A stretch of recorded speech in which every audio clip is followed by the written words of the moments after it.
Purdue basketball has a problem at center, but it's not what you think.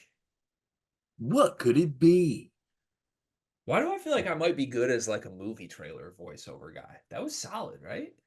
In a world where one team has a plethora of 7-footers, who will be the giant who comes out on top of Giant Mountain? The little center that could, Trey Kaufman-Renn. Like, okay. Why are we doing this?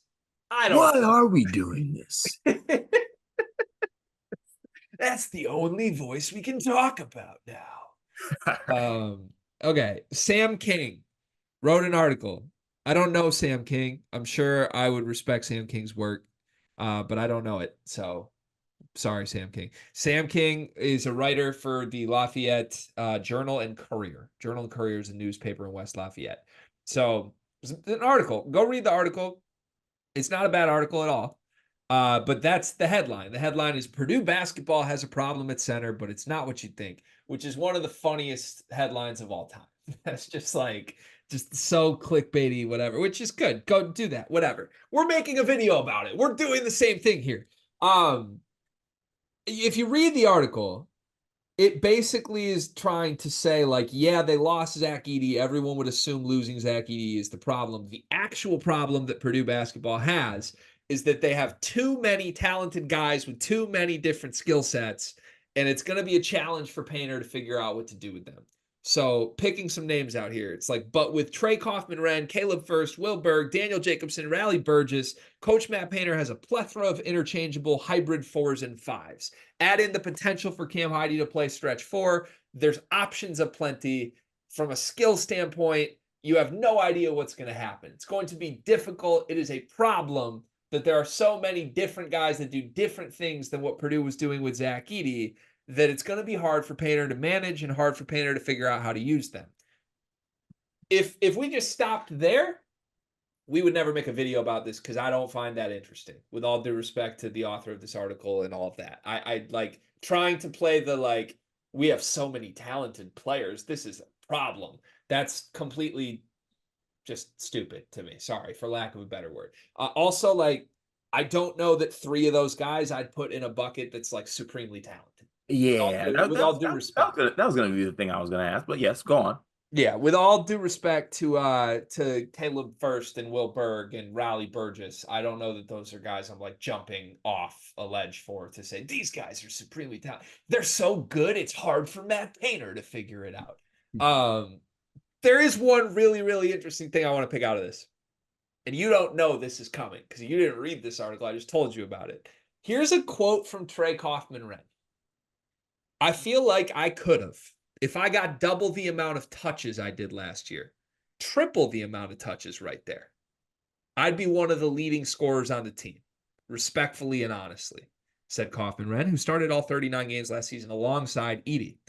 The quote continues, but we had an incredible team.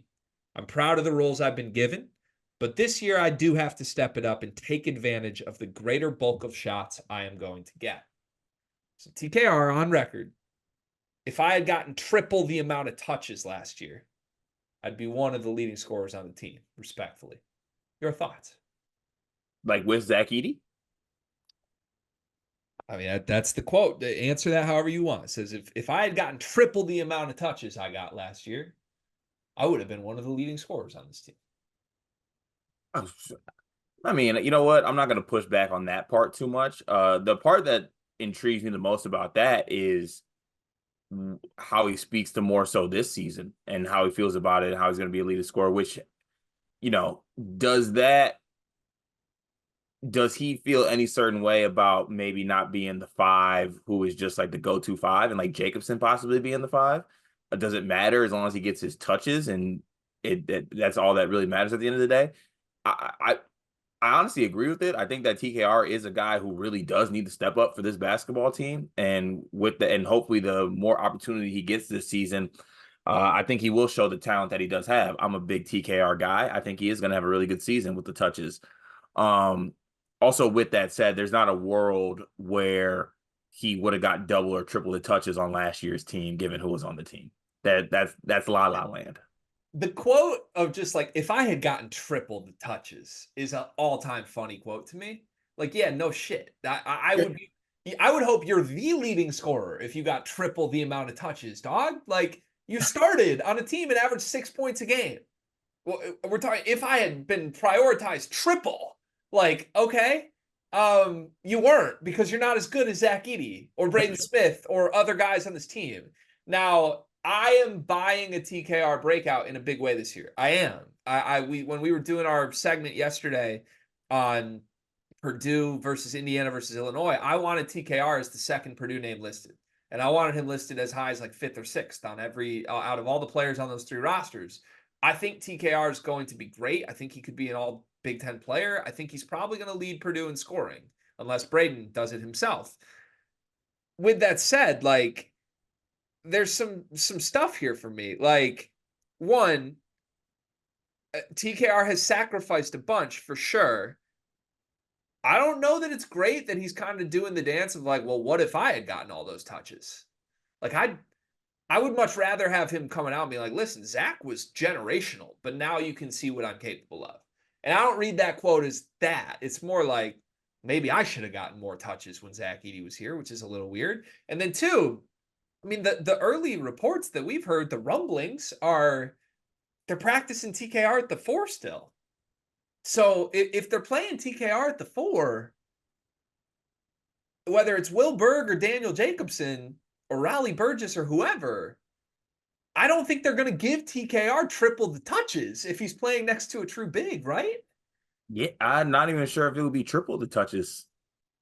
I'm sorry, double the touches. To be honest, like, that quote reads to me like someone who wouldn't be like disgruntled or pissed, but maybe not the happiest version of themselves if they're playing next to another center. Yeah. Yeah. I don't know. I feel like to say what you just said feels like manufacturing. It's definitely manufactured. Okay, Like, how about this question instead? You're dividing up touches on this team. Let's just call it, just for like a low number to keep it separate. There's 10 touches to give out to the entire roster. yeah. How are you dividing out those touches? I would give TKR 3 designed post-up touches per half. Every single other play is Braden Smith pick and roll. That's probably where I would have it as well. That's it. And I think TKR will score a lot off of Braden pick and roll. But like, no, we're not like posting TKR 20 times a game. Yeah, okay. That's how I would feel about it as well. Yeah. Now, I've talked about this before. If Jacobson's the 5, I think it can work because Jacobson can stretch the floor and you can post TKR. Are we positive Jacobson can stretch the floor? Yeah, he's a threat. He's a Okay. threat at least. Yeah. Like he will shoot it. Even if it doesn't go in, he Will shoot it to guard it. Yeah. Will Berg can't. I don't think Raleigh Burgess can. So I don't know. I'm just one, that article was weird. Okay. I don't mean to slander the Journal and Courier. It's just weird. Like we're really doing the problem is how great this is. No, the problem is that you lost Zach Edey, and we don't know if TKR is going to be 6 points a game, TKR, or better yet. We got to see it. And then two, TKR's quote is just a little. So who does TKR think he's like the best center in the league? I think so. Is there a world where TKR is the best center in the league? No. Not even a 1% chance. No. I think there's a chance. He could be like Malik Renew good, right? And you think that's the best center in the league. No. He can't be Malik Renew good. No. I disagree with that for what it's worth. And that's not me sliding TKR. That's just how I feel about Malik Renew. Okay. All right. Is there a world where he's better than Umar Balo this year? Yeah, there's a world. It's not a likely world in my mind. Where would you put TKR in Big Ten centers? Taking Balo. I don't count Renew as a center, so I get to scrap him. Okay. I mean, I'm taking Vlad Golden. Okay. Probably third. I'm taking Derek Queen. Okay. I'm taking Owen Freeman. Hey. Rank Mast is hurt. Would have took Rank Mass. I would take TKR before I would take Steven Crowell. Are you sure? I would take TKR over like Merez. Are you sure? Yeah, I'm sure. Okay. So I I'm not guess saying I'm not. like I'm not saying like I'm not sure. I'm just trying to get this nailed down here. you taking TKR or Demara? TKR. You're buying Amara breakout, so that's nice. Yeah, but I'm also like, are you positive you're not taking Stephen Crow? Yeah. Okay. TKR or Aaron Bradshaw? TKR. Yeah. Yeah. So he's a top 5 center in the Big Ten. Positive I'm not taking Stephen Crow? The real thing is he might be a 4. Should we be doing our power forward rankings? Like TKR, Danny Wolf.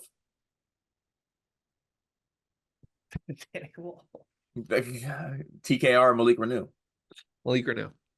Okay. TKR or I don't know, Sean Stewart. TKR.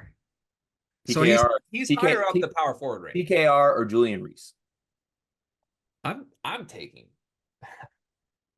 I'm taking TKR in that. I'm taking Julian Reese. Yeah, I know you are, but Kind of the same. I think honestly, some guys TKR aren't winners. TKR ceiling might be Julian Reese.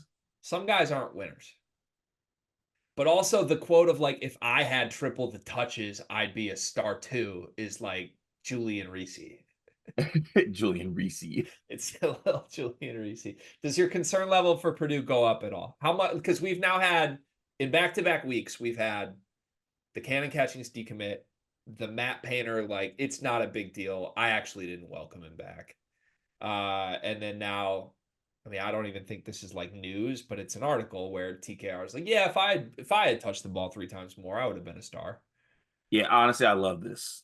You love this. I love all this front court turmoil. Let's just keep everything steady where it needs to be steady. As long as Braden is good, as long as Lawyer's good, as long as Heidi's good, as long as Colvin's good, we'll let the front court squabble. Brantley will figure it out. Back to my hurricane concern level charts. We're in code beige right now. It's code beige. You know, hurricanes are put in categories, correct? Yeah, this is different. This is like the severe. This is a tropical storm. Yeah. So like code white is there's nothing wrong. Like it's clear skies.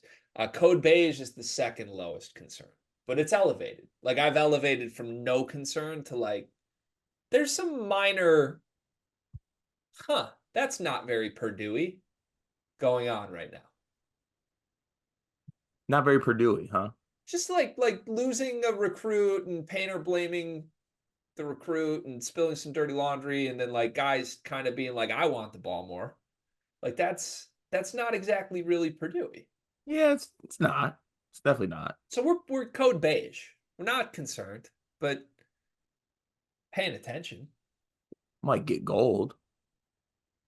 But I do love it. Back to the Painter thing. If this is manufactured adversity, I love it. I love if Purdue's planting obstacles in their own way, I love it. I don't think that's part of their bag. I think it is. The NBA draft is coming up, and I've got something awesome for you. We are partnering with the people at NBA 2K Lab. NBA 2K is the best video game on earth. The people at 2K Lab are making some awesome stuff to make that game even more fun, and they just launched their 2024 NBA Draft Simulator, where you can find the official Sleepers Media big board. We ranked our top 75 players in this draft class. Me, Carter, Brian Ralph, Riley Davis. We did it together, and it is featured on the 2K Lab NBA Draft Simulator. You can take control of any team in the draft, play GM with just one click, and see our entire rankings before these videos even come out. Check out the link in the description of this video to try out the draft sim for yourself, and you can find more mini games at nba2klab.com/NBA-mini-games.